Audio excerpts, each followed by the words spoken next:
Hey YouTube, Bobby here. I don't know what's going on with YouTube. The last couple of days I've had older videos that have been on for years all of a sudden show up as being re-upped or uploaded as yesterday and today, so I don't know. Anyway, everybody seemed to like the homemade stuff, so here's just another item I did on my 3D printer. I took the dial gauge off the concentric concentricity setup that I made, and I use the same one here. This is for measuring case neck thickness, and the only time I've ever really had a major need for it was when I was converting 300 blackout cases. But I can use it on any case I want.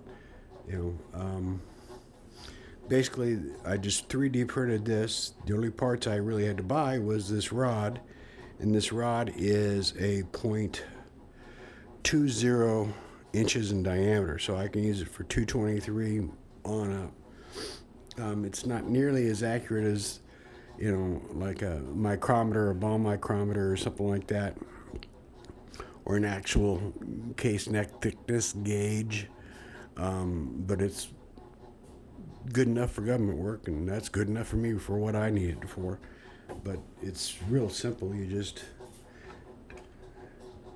pull that up, slip that in there, and it pushes the case against the rod, so you can see how thick your case neck is.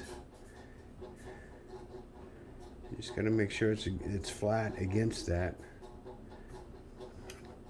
It's an old military 30-06. And here's a 223, and it just fits right in there, just as pretty as you please. And it works pretty well for me.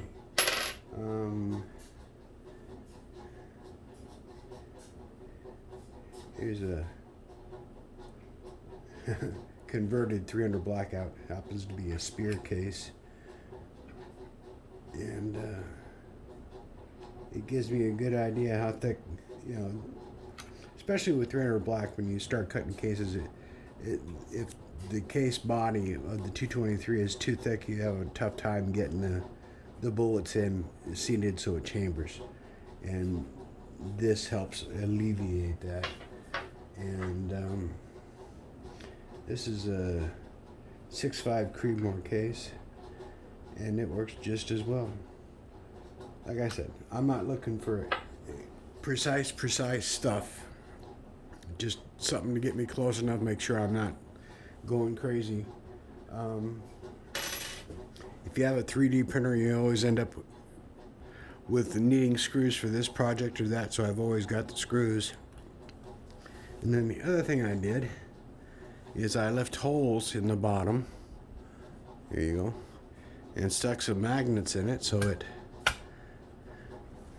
doesn't move around on this steel plate.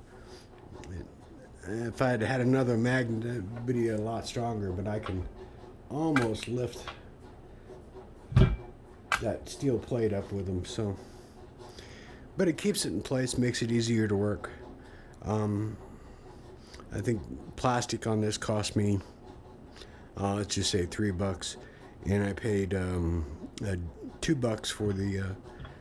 for the steel rod down at Ace Hardware. So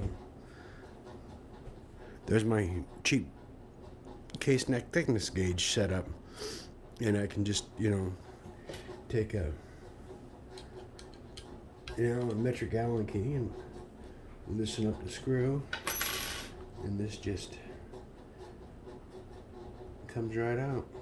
It's a snug fit, which is what I wanted, and this one was my first try, and I've modified it a little bit because the point doesn't quite hit the middle of this; it hits on the back side of it.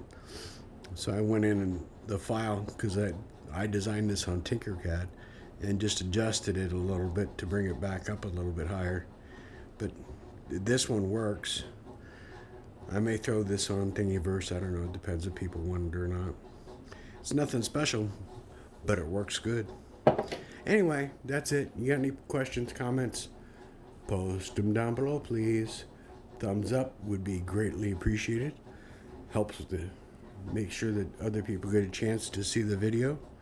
And and I've, because of the recent deals with YouTube and their anti-gun propaganda, last week I downloaded. I think I've got 175 videos, and I downloaded them and I'm putting them up on Rumble. And the channel name on Rumble is Papa's Place 1. And I'll throw a link on the video, so if you guys can go over and sub in case something happens and I disappear off YouTube, hey, at least you still got someplace to go to look. Anyway, y'all take care. Have a great day. Keep smiling.